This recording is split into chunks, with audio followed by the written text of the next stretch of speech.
Alright, so normally I'm not inside the theater doing this. Yeah, Angela's over there. I'll get Patrick and them. But we're here to see The Grudge.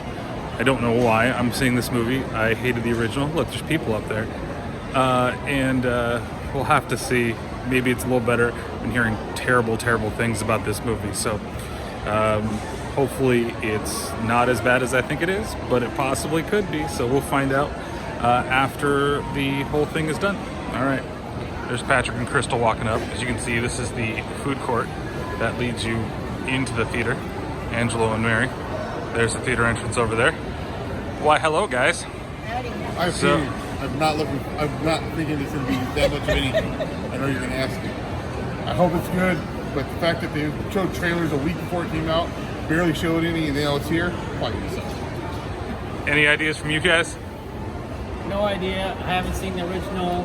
I've seen one with Sarah Michelle Gellar, but Yeah, not the original. I got you.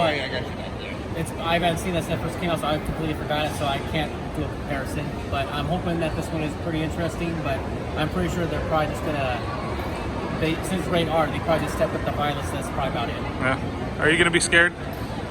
Could be scared Possibly. when they show the opening credits and they show the popcorn. What about you? Just here for the popcorn? Sweet shirt, by the way. Not this time. Oh, thank you. No, I don't think it's going to be scary, but I think the Sarah Michelle Gellar one's still going to be better. Probably. Yeah, Mary's going to be hiding the whole time. Okay, I think Bill Pullman's going to show up again? No. Oh, no Bill Pullman. Okay, so we just finished watching The Grudge. God, that was fucking terrible. Check this out. You can find me on Paranormal Pat 64. I'm out. That movie was fucking horrible. I'm out this bid. That movie was fucking. Don't even waste your time. It was. You know what? I have a new movie that I almost walked out of. Yeah, I thought about it too. 3 movies that I've. Iron Man, motherfucking 3. I mean, I think it might be 4 then. Rob Zombie's Halloween 2. What was that? Oh, Scary Stories to Tell in the Dark. Oh. And now this one. I know you feel differently about that. I feel different movie. about that one, but this one, I was close to just fucking saying fuck it, and I'll see you guys later. I'll record something on my own after like 45 minutes of this fucking movie. After 15 minutes of this Oh fucking my god! movie. Okay.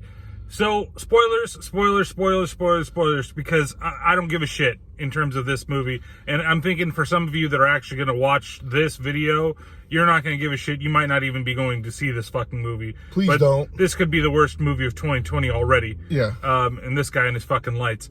But it's... So, first of all, what's his name? I'm going to go blank on his name, but the guy who was Harold and Harold and Kumar. He was the best thing about the movie, to be honest with you. He is a great actor, and you know what? Is he falling on hard times to get a role? Why is he here? No. The other chick that's from the trailer, who's with the fingers, she was all she was the one in the trying to Insidious remember. movies. That's who she is. Yeah, she's the chick from the Insidious movies. Is she falling on hard times? If she can't get work because what the fuck? Yeah, I don't know. Like, I'm trying to figure out, like, honestly, his character was probably the only one I enjoyed. What I hated about this movie the most was that it jumped times a lot. And it presented to you, okay, now we're going to go here. But there wasn't a coherent story to our main characters and her experiences with the whole thing. Like, the Sarah Michelle Gellar one, and I never saw the second one or whatever they did, but hers, it was like, here I am, I'm in Japan because of my boyfriend or husband or whatever the fuck he was, my fuck toy, and then I somehow get attached to the Grudge thing, but there's a bunch of little stories and they're all contained within the same fucking thing. In the house, yeah. This fucking piece of shit. She becomes the guy, the girl or the guy who's living there. She's like a caretaker. Yeah. And this one, it travels from fucking Japan to the fucking U.S., for one, okay? I like that the first one kept in Japan. You don't have to keep it, but the Ju-on fucking travels now. Like, apparently. It can go, and it just fucking got its own fucking plane ticket, and it sat in its own fucking seat, and it was just waiting for the perfect time to come and fuck somebody over. And like, then the fucking American woman becomes the fucking Grudge. Like, what? It's fucking stupid. Like, And like I said, that everything's jumping. So the detective that's working on the fucking case, when she starts opening the case, then we gotta sit through the whole fucking exposition for another set of fucking characters. Yeah. And then all of a sudden it drops. Like, just, you know what? It would be fine if it was like, if they were trying to do it like the Grudge anthology or some shit like that, where it's all these little cases of these people being the Grudge, but do the whole fucking story. Don't just fucking stop and then all of a sudden go into the next fucking case. Oh, now we're back in 2005 because this started in 2004. It's almost like What? it's almost like the way it kind of starts off with one body that they find that starts this whole the one detective down this whole fucking rabbit hole of the case is she so they kind of try to do like a Saw thing where like all of a sudden it all ties back in at the end, and this was the chick that they found, and this is how she got there, and it's fucking stupid. The whole time I'm looking at the clock, hoping that it would fucking end, like just kill this bitch and end it. She was told constantly just to stay out of the case. The FBI is gonna take it over. No, I gotta be Susie fucking detective Because I'm the Nancy new fucking person in Drew. town. Yeah, I'm the new person in town. I'm Nancy fucking Drew, and I'm just going to go against what my partner says, who's the senior on this case.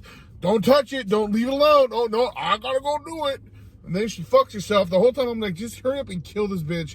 Get it over with. Roll the fucking credits. You know the way that it's gonna fucking end, too. You know that it's not gonna be a happy fucking ending because none of these fucking movies are.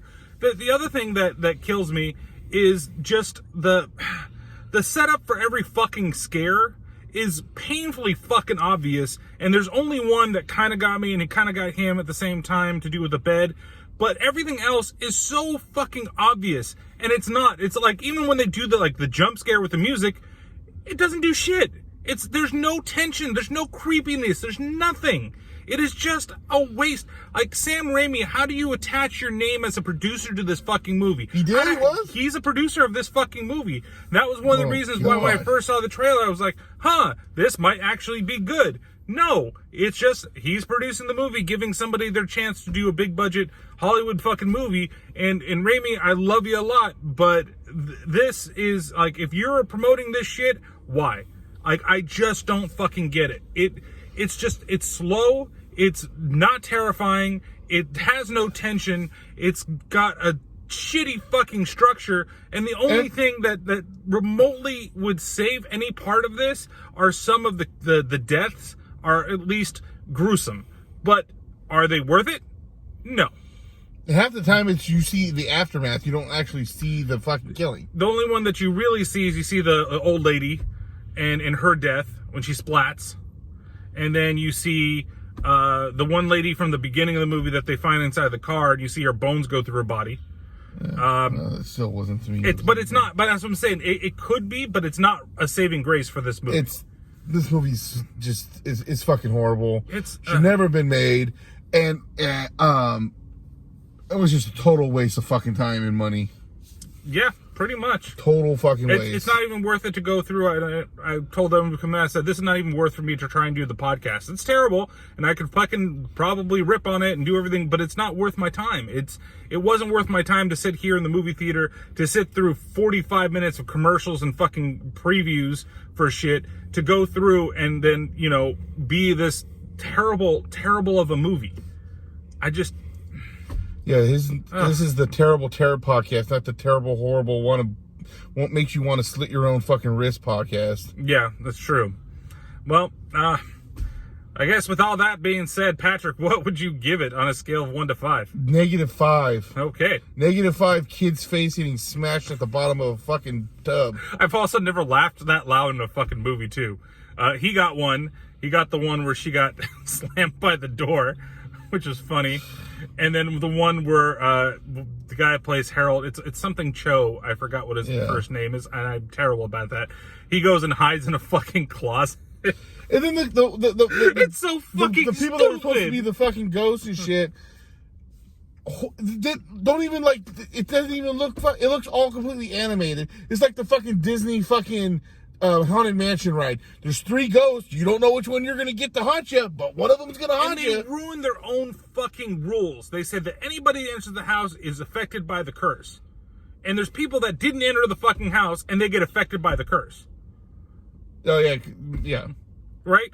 It's they go out like, okay, well, I'm gonna curse you, but I'm gonna make sure I kill everybody that's close to you at the same fucking time. Yeah. Like, why the fuck are they involved in this shit? Like the other, at least with the lady that goes in the house and kills her daughter and fucking husband, they're in the fucking house with her. So that makes fucking sense. But there's no reason for Stephen Cho or whatever, Stephen, to go kill his fucking pregnant wife. And there's no reason for her to try to go after her son. And there's no reason for... No, those three, there are reasons because they all went in the fucking house. The two lived there and the lady came in there to help do the assisted suicide. And that was the only part that I thought was remotely interesting too, was the husband was like, we're all in this house together, so there's something in the afterlife. Even though it's negative, he's viewing it in a positive manner. Like, I was like, that could have been interesting, but no, you ain't gonna fucking do it. So it gets 1 out of 5 fucking, I don't know, nosebleed kids barfing blood and then getting fucking killed in a bathtub. It's just terrible. It's fucking terrible. So I'd rather watch Pet Sematary again. I almost would watch Pet Sematary again too. We're talking about the one that just came out last year, by the way. I would definitely watch Are You Scary Stories to Tell in the Dark again. Oh my god. It's bad.